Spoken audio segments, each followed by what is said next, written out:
नमस्कार दोस्त, आप देख रहे हैं एएसबी बायोलॉजी क्लासेस, जहां हम पढ़ाते हैं आपको biology NCERT line by line एकदम आसान भाषा में। और आज का हमारा जो टॉपिक है वो टॉपिक है यूकैरियोटिक सेल यानी कि सुकेंद्रीय कोशिका। और यहां पर हम समझेंगे यूकैरियोटिक सेल में क्या चीजें पाई जाती हैं जिससे यूकैरियोटिक सेल प्रोकैरियोटिक सेल से 100% डिफरेंट होता है। और यूकैरियोटिक सेल किन किन चीजों में पाया जाता है, किन किन ऑर्गेनिज्म में पाया जाता है। दूसरी हम बात करेंगे कि यूकैरियोटिक सेल में क्या चीजें पाई जाती हैं जो प्रोकैरियोटिक सेल में नहीं पाई जाती है।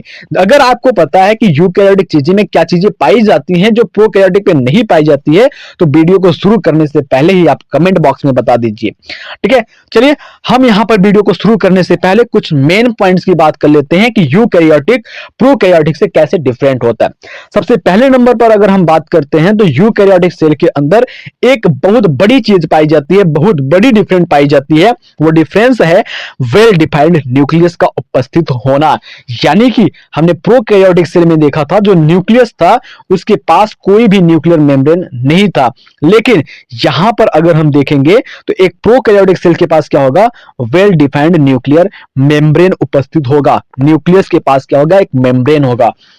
दूसरी सबसे बड़ी बात की अगर हम बात करते हैं तो यहां पर जितने भी ऑर्गेनेल्स होंगे, जैसे लाइसोसोम हो गया, गाल्जी बॉडी हो गया, एंडोप्लाज्मिक रेटिकुलम हो गया, माइटोकॉन्ड्रिया होगा, इन सभी के पास मेम्ब्रेन पाया जाएगा। तो हम कह सकते हैं कि एक यूकैरियोटिक सेल के अंदर मेम्ब्रेन बाउंड सेल ऑर्गेनेल्स भी पाए जाते हैं।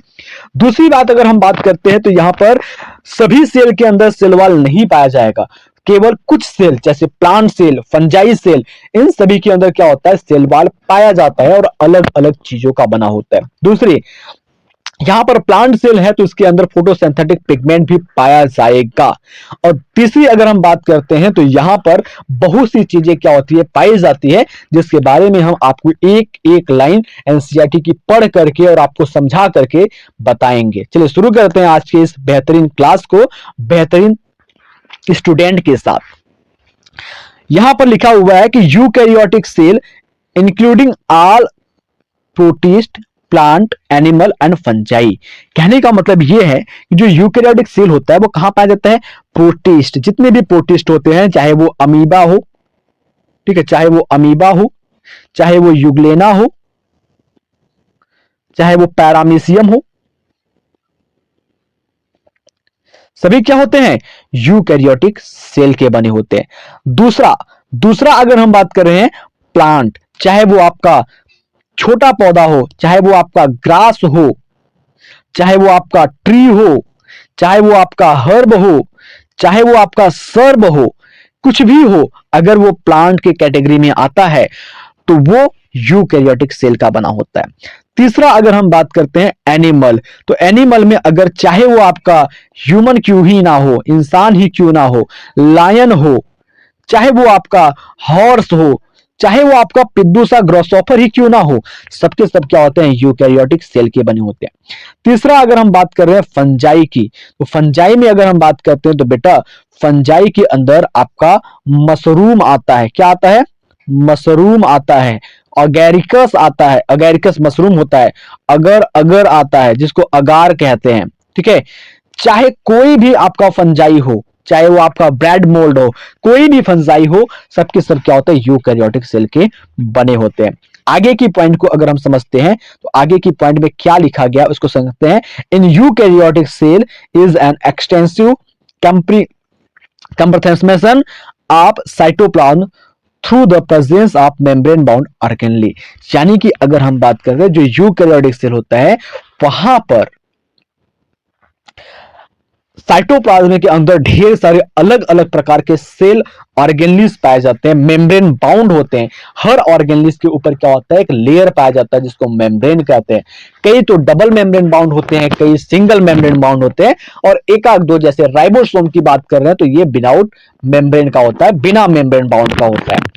Eukaryotic cell possess eukaryotic cell possess an organised nucleus. Eukaryotic cell में क्या होता है, एक ऑर्गेनाइज्ड न्यूक्लियस होता है। ऑर्गेनाइज्ड न्यूक्लियस का मतलब ये हो गया कि ये हमारा यूकैरियोटिक सेल हो गया, और इस यूकैरियोटिक सेल के अंदर क्या होता है, न्यूक्लियस पाया जाता है विथ न्यूक्लियर मेम्ब्रेन। ठीक है, न्यूक्लियर मेम्ब्रेन के साथ क्या होता है, न्यूक्लियस पाया जाता है, यानी कि सारी की सारी जो जेनेटिक मटेरियल डीएनए होती है, क्रोमोसोम जो होती है, वो सारी के सारे एक मेम्ब्रेन से घिरी होती है जिसको हम न्यूक्लियर मेम्ब्रेन कहते हैं, और इस साथ में मिला दे तो इसको हम क्या कहते हैं, न्यूक्लियस कहते हैं। तो ये सारी चीजें क्या होती है, पाई जाती है कि यूकैरियोटिक सेल में। आगे क्या कह रहा है, जो आपकी न्यूक्लियर मेम्ब्रेन होती है उसको हम न्यूक्लियर इनवेलप के नाम से भी जानते हैं।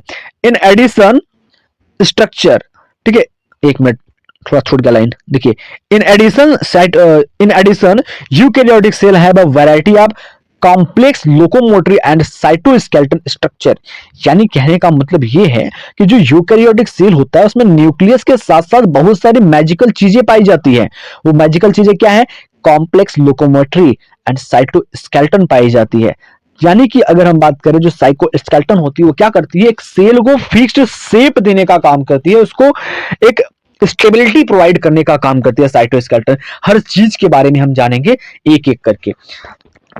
Their genetic material is organized into chromosome। दूसरी बात, सबसे बड़ी बात ये होती है कि जो इनकी जेनेटिक मटेरियल होती है, चाहे वो डीएनए हो चाहे वो आरएनए हो, वो ऑर्गेनाइज्ड हो जाती है, वो व्यवस्थित हो जाती है क्रोमोसोम के रूप में, यानी कि गुणसूत्र के रूप में वो व्यवस्थित हो जाती है। All eukaryotic cell are not identical. जितने भी यूकैरियोटिक सेल होते हैं सबके सब क्या होते हैं, आइडेंटिकल नहीं होते हैं। जैसे अगर हम बात करते हैं जितने भी प्रोकैरियोटिक सेल थे वो आइडेंटिकल थे, मतलब वो एक दूसरे से मिलते जुलते थे, एक दूसरे में समानताएं पाई जाती थी। लेकिन यहां पर जो आपकी यूकैरियोटिक सेल है वो आइडेंटिकल नहीं है। कैसे आइडेंटिकल नहीं है, यहां पर देखते हैं। Plant and animal cell are different as the former possesses cell wall. यानी कि अगर हम बात करते हैं, जो प्लांट सेल होता है, जो एनिमल सेल होता है, वो एक दूसरे से एकदम भिन्न होते हैं, एकदम से अलग होते हैं। क्यों? क्योंकि जो प्लांट सेल होता है वहां पर सेल वॉल पाया जाता है, लेकिन एनिमल सेल में क्या होता है, सेल वॉल नहीं पाया जाता है। प्लांट सेल के अंदर प्लास्टिड पाया जाता है, लेकिन एनिमल सेल के अंदर प्लास्टिड नहीं पाया जाता है। प्लांट सेल के अंदर क्या होता है, लार्ज सेंट्रल वैक्यूल होता है, लेकिन एनिमल सेल के अंदर क्या होता है, बहुत छोटे छोटे पिद्दू सा वैक्यूल पाए जाते हैं, बहुत ज्यादा संख्या में होते हैं। कहने का मतलब ये हो गया कि जो प्लांट सेल होते हैं वहां पर सिंगल वैक्यूल पाया जाता है और कुछ बड़ा सा होता है, लेकिन एनिमल सेल की अगर हम बात करें तो वहां पर बहुत सारे छोटे छोटे वैक्यूल पाए जाते हैं।